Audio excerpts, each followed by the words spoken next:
तो मन भी स्थिर होगा। और मन में जब वासना बहुत हो तो संकल्प विकल्प होते ही रहते हैं। नाना संकल्प होने पर ध्यान कैसे होगा? तो सब जो त्याग कर देता है, कुछ नहीं चाह प्रयोजन, तो सुख से रहता है। कहाँ रहता है? नवद्वारे पूरे देही, ये देह में रहता है। अर्थात बाह्य विषय चिंतन नहीं करता है, बाह्य विषय में कोई प्रयोजन नहीं है, इसे देह के अंदर रहता है। देह में नवद्वार, नौ द्वार है, 7 है तो ऊपर है और 2 नीचे है। ऊपर 7 है चक्षुरेंद्रिय, श्रवण इंद्रिय, घ्राण इंद्रिय, 3 इंद्रिय तो है, उसमें 2 छिद्र है। कितने छिद्र हो जाएंगे? 6, और एक मुख है, 7 हो गया। और नीचे मलमूत्र त्याग करने के लिए दोकर नवद्वार पूरे देही रहता है। इसको पूरा कहते, ये द्वार 9 है। परमात्मा उसमें स्वामी है। इसके लिए नगर में रहने वाले परिवार के समान है, यहाँ उसके अंदर रहता है। सब तो देह में ही रहते हैं, किंतु अज्ञानी देह इंद्र संघातों को मैं मानता हूँ, तो देह में रहता है, घर में रहता है, नगर में रहता है। किंतु ज्ञानी देह इंद्रिय में अहम बुद्धि नहीं करने से देह में ही रहता है। जब रहता है नैव कुर्व न कार्यन, न करता है कुछ, न किसी के द्वारा कुछ कराता है, कुछ स्वयं नहीं करता है, और शरीर इंद्रियों को प्रेरित नहीं करता है, ऐसे किसी क्रिया में लगाता ही नहीं, निरंतर रहता है, शांत रहता है। ये अभ्यास करने पर क्रमशः होता है। अन्य विषय चिंतन नहीं करके इंद्रियों को पहले जीतना पड़ता है। संकल्प विकल्प त्याग कर तो मन स्थिर होता है। फिर बैठ करके अपने स्वरूप लक्ष्य से निर्णय करे कि विवेक बुद्धिया स्वरूप में स्थित होने से ना करता है ना कराता है। आत्मा में कर्तृत्व है ही नहीं है। एक होता है कर्ता, एक होता है हेतु कर्ता। एक बार बताया था प्रयोजक कर्ता। एक करता है, दूसरा कराता है। एक पढ़ता है, दूसरा पढ़ाता है। एक खाता है, दूसरा उसको खिलाता है। बच्चा चलता है, माता पिता उसको चलाते हैं। कभी कभी हाथ पकड़ कर चलाते हैं, प्रेरणा देते हैं, खिला देते हाथ के द्वारा। कभी कभी प्रेरणा करते खा लो खा लो, तभी खिलाना हो गया। बच्चा नहीं खाता है, नहीं मैं नहीं खाऊंगा, कड़वा है, कहते खा लो अच्छा है, तो करेला खिला देते बच्चे को। छोटे बच्चे को तो जबरदस्ती खिलाएंगे, किंतु बड़ा हो गया कह करके खिलाते हैं। कभी प्रेरणा के द्वारा, इच्छा के द्वारा कोई कुछ कार्य करता है और प्रसन्न होकर देखा तो शिष्य खुश है, हमें करते तो गुरु प्रसन्न है, वो करता है, कराते हैं। इच्छा मात्र से, स्वल्प प्रेरणा से भी कराते हैं। ये होता है प्रयोजक कर्ता, हेतु कर्ता। स्वयं करने वाला होता है कर्ता स्वतंत्र, और जो दूसरा प्रेरणा देता है उसको भी कहते हेतु, तत्प्रयोजक हेतुश्च। तो इसी प्रकार यहाँ ना तो कुछ करता है ना तो करवाता है, किसको प्रेरणा भी नहीं देता है, शांत रहता है। न कर्तृत्वं न कर्माणि लोकस्य सृजति प्रभुः न कर्म फल संयोगम स्वभावस्तु प्रवर्तते।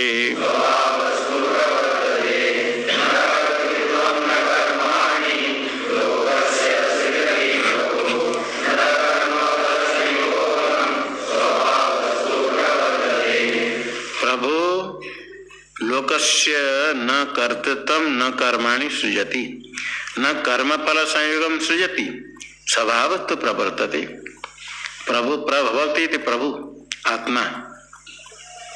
लोकस्य कर्म कर्तृत्व न कर्माणि, कर्तृत्व भी सृष्टि नहीं करता है, कहता तुम करो ऐसे नहीं करता है। ना तो कर्म सृजति, कर्म शब्द का प्रयोग विभिन्न स्थल पर विभिन्न स्थान में होता है। चलनात्मकम कर्म ये भी कहा गया कर्म।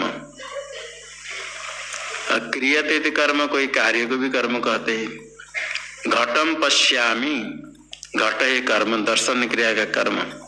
कर्तुरीप्सिततमम कर्म, ईप्सिततम होता है प्राप्तुम इष्टतम, क्रिया के द्वारा जिसको प्राप्त करना चाहते हैं उसको भी कर्म कहा जाता है। यहाँ चलनात्मक कर्म नहीं कहा गया, ईप्सिततम कर्म। ईप्सित कर्म करना जो चाहता है, देखना चाहता है, प्राप्त करना चाहता है, घट हो, रथ हो, प्रासाद हो, गृह है, ये सब कर्म लोक से न सृजति, आत्मा सृष्टि नहीं करता है, उसके साथ कोई संबंध नहीं। न कर्म फल संयोगम, कर्म जो कर लिया, घट बना दिया, रथ बना दिया, मकान बना दिया, उसके साथ उसी फल के साथ संबंध भी सृष्टि नहीं करता है आत्मा। तो फिर कौन करता है, कौन कराता है, कैसे प्रवृत्त होता है? आत्मा जितने नहीं कराता है तो फिर कैसे करता है? स्वभावस्तु प्रवर्तते, स्वभाव प्रवर्तते, स्वभाव स्वभाव, अपना भाव, ये स्वभाव है प्रकृति। जो कर्म के कारण पूर्वजन्म वासना संस्कार इस जन्म में अभिव्यक्त होता है, वही कराता है। अविद्या है कारण, माया है। माया में काम कर्म रहता है, सर्वत्र काम कर्म और अविद्या। अविद्या तो मूल कारण है, कारण शरीर है, उसके साथ काम वासना और पुण्य पाप कर्म। ये कर्म शब्द पुण्य पाप के लिए भी, पुण्य पाप कर्म वासना मिल करके अविद्या में वही स्वभाव बनता है, वही कर्म कराता है मूल है अविद्या, जिसको माया प्रकृति कहते हैं। दैवी ऐसा गुणमयी मम माया दुरत्यया, ये माया प्रकृति अनादि है, अज्ञान है, और नाना योनियों में जन्म लेकर के नाना अनुभव हुआ, अनुभव भोग जब होता उसके संस्कार होते हैं, और पुण्य पाप कर्म इस जन्म में भोगने में के लिए जितने कर्म है उस सब के अनुसार स्वभाव काम कर्म अविद्या मिल करके वो प्रवृत्त होता है। आत्मा शुद्ध निष्क्रिय है, उसमें ना कर्तृत्व है, न कर्म फल का संबंध है, न भोक्तृत्व है, कोई गुण है, न सुख है, न दुख है, कुछ भी नहीं है, असंग है आत्मा। उसके स्वरूप नहीं जानने से देह के धर्म को, इंद्रिय के धर्म को, अंतःकरण धर्म को आत्मा में मान करके अपने को मानता है, मैं करता हूँ, मैं भोगता हूँ, मैं सुखी, मैं दुखी, ये भ्रांति के कारण मानता है। और परमार्थतः आत्मा परमात्मा ना तो कर्म सृष्टि करता है, ना तो किसके पुण्य पाप कर्म लेते हैं। जब परमात्मा का भजन करते हैं, परमात्मा पाप हरति पापम इति हरि, पाप को हरण कर लेते हैं। अनेक जन्मार्जित पाप चोरम, भगवान श्री कृष्ण को कहते अनेक जन्म के पाप को चोरी कर लेते हैं, चौराग्रगण्य पाप को ले लेते हैं। वस्तुतः हरति पापम, पाप का हरण कर लेते हैं, अथवा ज्ञान हो गया तो परमात्मा पाप पुण्य को ले लेते, नष्ट कर देते हैं। किसी के पाप पुण्य ग्रहण नहीं करते परमात्मा, ये कहते हैं ना दत्ते कस्यचित् पापम न चैव सुकृतं विभो अज्ञानेनावृतं ज्ञानं तेन मुह्यति जन्तवः।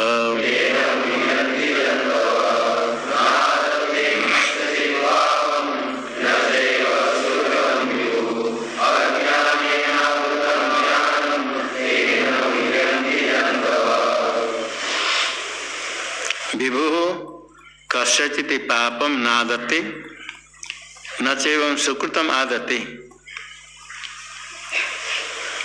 अज्ञानेन ज्ञानम आवृतम तेन जंतवः मुह्यन्ति। प्रभु परमात्मा कस्यचित् पाप न आदत्ते, किसी के पाप को ग्रहण नहीं करते हैं, भक्त का भी। जितने भी भक्त पूजा पाठ करता है तो परमात्मा उसको पाप को ले लेते हैं, ऐसा नहीं है। न चैव सुकृतम, पुण्य कर्म भी कुछ पूजा पाठ करते पुण्य कर्म में भगवान ले लेते हैं, वो भी नहीं है। किंतु भक्त तो बड़े पूजा करते हैं, याग दान आदि करते हैं, पुण्य कर्म करते हैं, तो किसी लिए वो जानते हैं कि ये कर्म हम पूजा करते हैं, अर्पण करते हैं, भगवान लेंगे, भगवान प्राप्त करते हैं, भगवान को दे देंगे। परमात्मा को अर्पण करते हैं, परमात्मा को अर्पण करके करते हैं। अर्पण करना है कि अपने मन से केवल चिंतन करना, अपना उसमें कुछ अधिकार नहीं है, मेरे फल के लिए नहीं है, इतने केवल नहीं कि परमात्मा सब ले लेते हैं।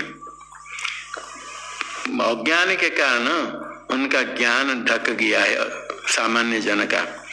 वो सोते हैं परमात्मा लेते हैं, परमात्मा ग्रहण करते हैं, परमात्मा लेंगे। कभी पूजा आदि करने पर सगुण रूप धारण करके परमात्मा ग्रहण करते हैं। वो लीला करने के लिए, भक्ति के ऊपर कृपा करने के लिए, दृढ़ विश्वास कराने के लिए ऐसे माई के रूप धारण करके कुछ ग्रहण करते हैं। वस्तुतः शुद्ध सत्व परमात्मा शुद्ध चिद रूप चिद घन और पुण्य नहीं लेते हैं, पाप नहीं लेते हैं, कुछ भी नहीं करते हैं। ज्ञान अज्ञान से ढका गया, अनादि अज्ञान से विवेक विज्ञान ढक गया। स्वरूप के विज्ञान नहीं होने से शुद्ध स्वरूप है, असंग है, निष्क्रिय है, उसके ज्ञान नहीं होने से विवेक विज्ञान आच्छादित है। तेन जंतव मुह्यन्ति, जंतु प्राणी सब मोह को प्राप्त करते हैं। मैं करता हूँ, मैं करवाता हूँ, इस कर्म फल भोग करूंगा, दूसरे को कर्म फल भोग कराऊंगा, इसी प्रकार मोह को प्राप्त करते हैं संसारी जंतु।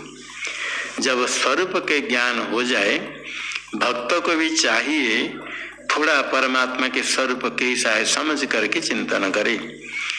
ध्यान होता है देहि चिंतायाम चिंतन। चिंतन जब करते परमात्मा के स्वरूप चिंतन करते हैं। स्वरूप चिंतन करते समय पहले मूर्ति फोटो चित्र लेकर के चिंतन करते हैं। निश्चित है सामने जो मूर्ति है परमात्मा नहीं, परमात्मा चेतन है, परिचय नहीं व्यापक है। तो किस प्रकार परमात्मा है? सब जगह है परमात्मा कहते हैं, सब जगह है परमात्मा है। सब जगह होने पर भी मूर्ति में मंदिर में पूजा करना कोई दोष नहीं है। सब जगह में परमात्मा ऐसे दृढ़ भक्ति दृढ़ निश्चय हो जाए तो बहुत अच्छा है सर्वत्र। तो भी जैसे दीवाल में भी अग्नि है, कील ठोको थोड़ा हमर से पिटाई करो अग्नि प्रकट हो जाती है। किंतु आपको यदि भोजन बनाना है तो दीवाल के पास लेकर रख दो, भोजन पाक नहीं होगा, अग्नि प्रकट करना पड़ता है, माचिस आदि चाहिए। सर्वत्र होने पर भी उसकी अभिव्यक्ति नहीं होती है। इसी प्रकार परमात्मा सर्वव्यापक है।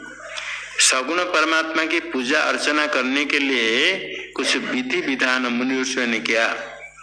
आवाहन करके, आवाहन बुलाते, आवाहन करते हैं उनको, आसन पादासन आदि दे करके, कहीं मूर्ति हो तो प्राण प्रतिष्ठा करते हैं। कुछ कर्म करके पूजा अर्पण करना होता है।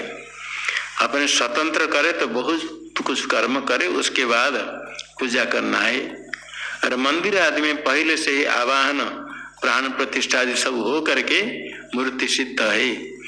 कुछ भी नहीं करना, सीधा जा करके गंगा जल दे दिया, बिल्व पत्र दे दिया, कहीं तुलसी दे दिया, चंदन दे दिया, भगवान ग्रहण करते हैं। किंतु जो पारमार्थिक स्वरूप है शुद्ध चित्त घन, वो निष्क्रिय है, वो कुछ ग्रहण नहीं करता है, कुछ नहीं लेता है। सगुण जो ग्रहण करते हैं वो भी माया के अंतर्गत है। भक्त की पूजा ग्रहण करके फल देते हैं। वास्तव ये शुद्ध चेतन है, ना कुछ करता है ना कुछ कराता है। अज्ञानी सोचता है मैं परमात्मा को देता हूँ, इस कर्म करता हूँ, कर्म पर भोग करूंगा, ऐसे करके कर्म करता है, क्योंकि अज्ञान से ज्ञान ढका गया है। जब ज्ञान विवेक ज्ञान होता है, अज्ञान निवृत्त होता है, तो सामान्य सर्व विषय का ज्ञेय वस्तु का स्पष्ट परमार्थ तत्व का साक्षात्कार होता है।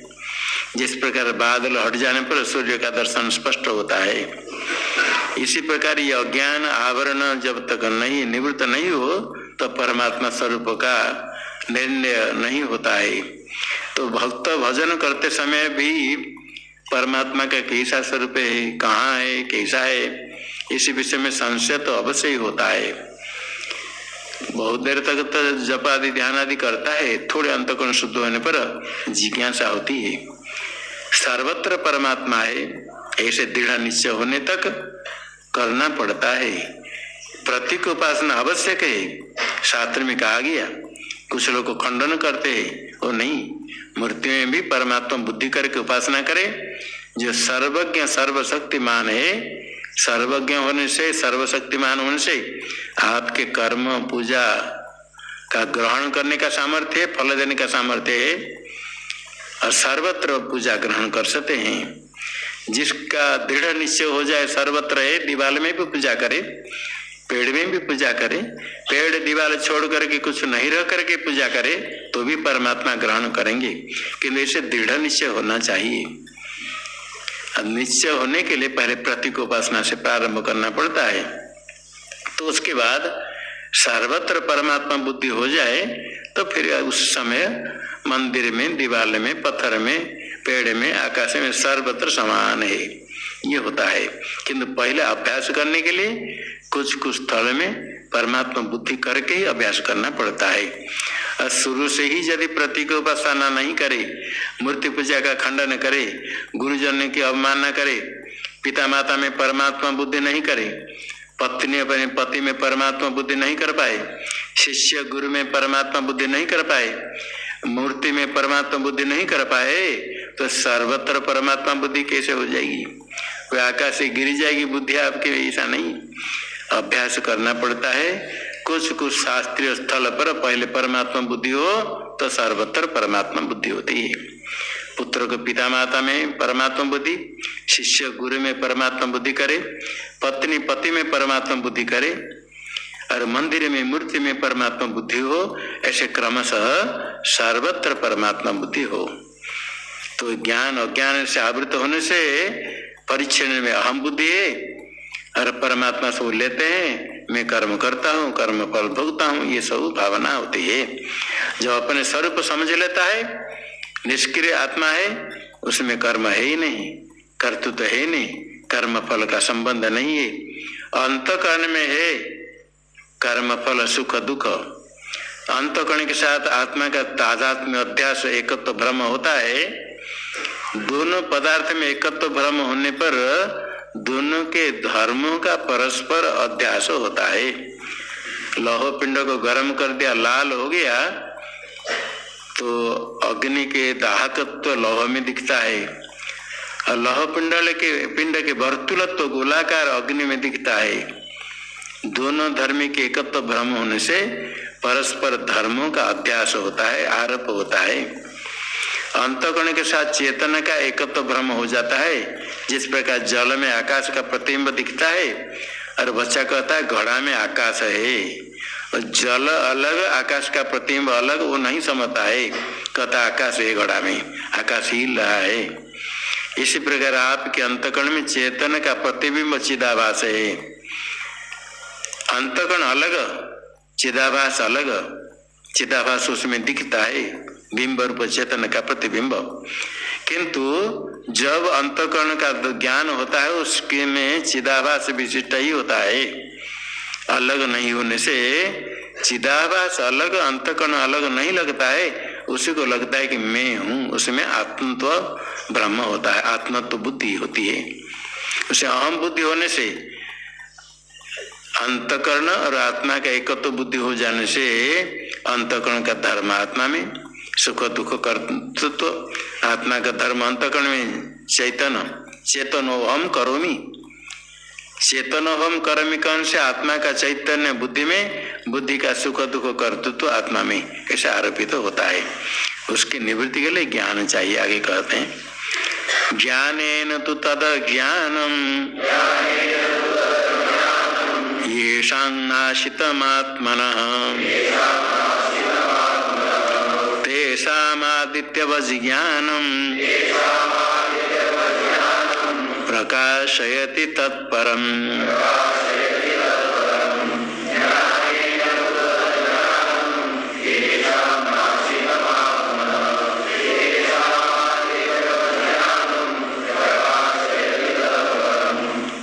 येषां तदज्ञानम आत्मनः ज्ञानेन नाशितम् तेषां ज्ञानम आदित्यवच तत्परम प्रकाशयति।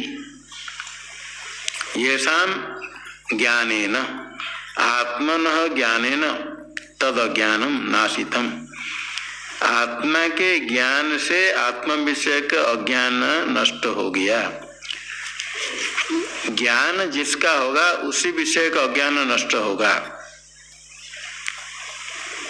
रज्जु में जब सर्प दिखता है उस समय ज्ञान है या नहीं? ज्ञान है या नहीं? ज्ञान है। किसका ज्ञान है? सर्प ज्ञान है। सर्प ज्ञान से रज्जु का ज्ञान नष्ट होता है? नहीं, रज्जु का ज्ञान रहता है। सर्प ज्ञान से रज्जु का ज्ञान नष्ट नहीं होता है। सर्प ज्ञान से सर्प के अज्ञान नष्ट होगा। व्यावहारिक सर्प है, सर्प को देखा तो सर्प अज्ञान नष्ट हुआ। रज्जु अज्ञान से सर्प दिखता है। सर्प जो दिखता है वो सर्प का ज्ञान तो है सर्प का, किंतु रज्जु का अज्ञान सर्प ज्ञान से नष्ट नहीं होता है।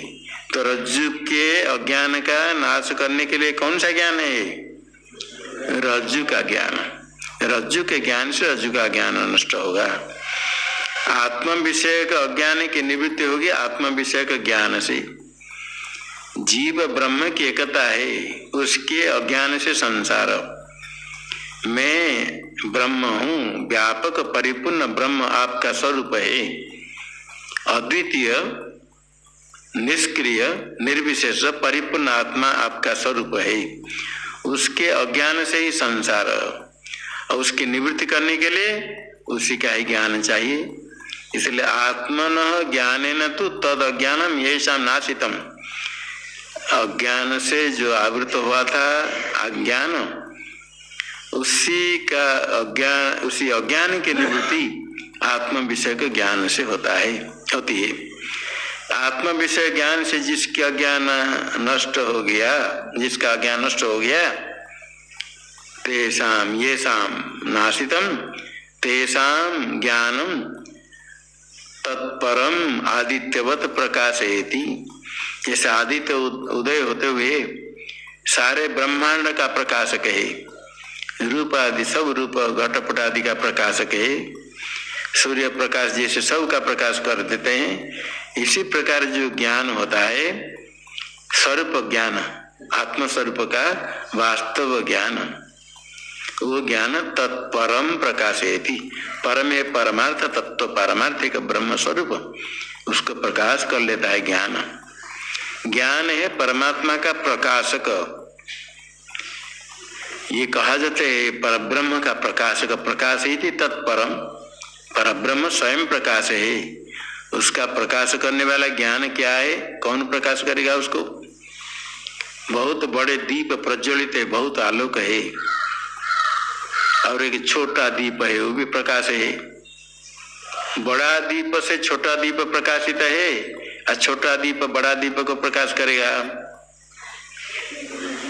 बड़ा छोटे का प्रकाश करेगा? कोई किसको प्रकाश नहीं करेगा। छोटा दीप भी प्रकाश माने है। बड़ा दीप नहीं जलाएंगे तो छोटा दीप दिखेगा? यदि बड़ा दीप प्रकाश करता, छोटा दीप को बड़ा दीप बुझा दो तो छोटा दीप नहीं दिखना चाहिए। दिखता है? कोई किसका प्रकाशक नहीं। तो स्वयं प्रकाश परमार्थ तत्व को कौन सा ज्ञान प्रकाश करेगा? तो ये ज्ञान तो केवल प्रकाश करता है, गौण प्रयोग है,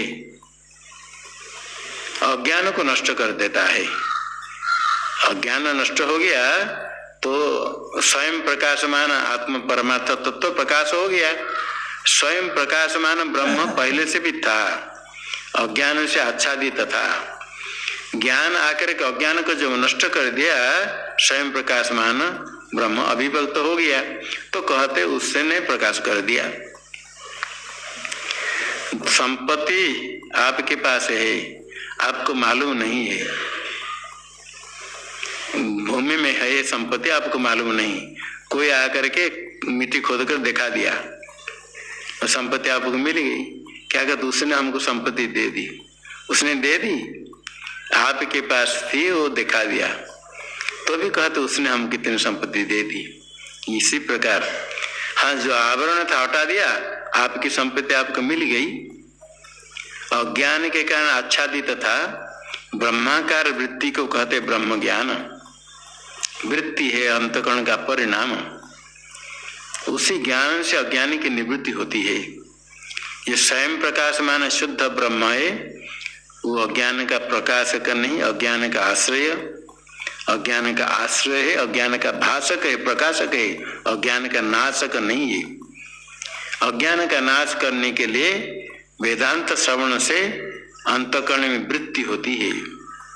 तत्वमसि आदि श्रवण करने पर मैं ब्रह्म हूँ, जो पदार्थ शोधन होता है, त्वम पदार्थ का निश्चय होता है शुद्ध चैतन्य, तत्पदार्थ है व्यापक जगत के अधिष्ठान चैतन्य, ऐसे निश्चय होता है। तब मैं ब्रह्म हूँ ऐसे निश्चय होता है बुद्धि में। वो निश्चय है अंतकरण का परिणाम, वो वृत्ति है अंतकरण की वृत्ति, उसका नाम ब्रह्माकार, ब्रह्म विषयक वृत्ति को कहते ब्रह्माकार वृत्ति। वो ब्रह्माकार वृत्ति से, उसमें वृत्ति तो जड़ है, अंतकरण का परिणाम है। अंतकरण जड़ है, भौतिक है, पांच भूतों का कार्य है। तो जड़ होने पर भी उसको ज्ञान कहते हैं, क्योंकि उसमें चिदाभास रहता है। गौण प्रयोगी वृत्तो ज्ञानत्व उपचारात, वृत्ति में ज्ञानत्व का उपचार गौण प्रयोग होता है। चिदाभास के संबंध से उसमें सामर्थ्य आ जाता है अज्ञानी के निवृत्ति के लिए। जब अज्ञान निवृत्त हो जाता है तो सब जैसे सूर्य उदय होने पर अंधकार नष्ट हुआ, सारे वस्तु का पदार्थ होता है, प्रकाश होता है। इसी प्रकार अज्ञान हट जाने से स्वयं प्रकाशमान ब्रह्म प्रकाशमान हो जाता है। इसलिए तज्ज्ञानम परम तत्परम प्रकाशयति, ये वस्तु सबको प्रकाश कर देता है।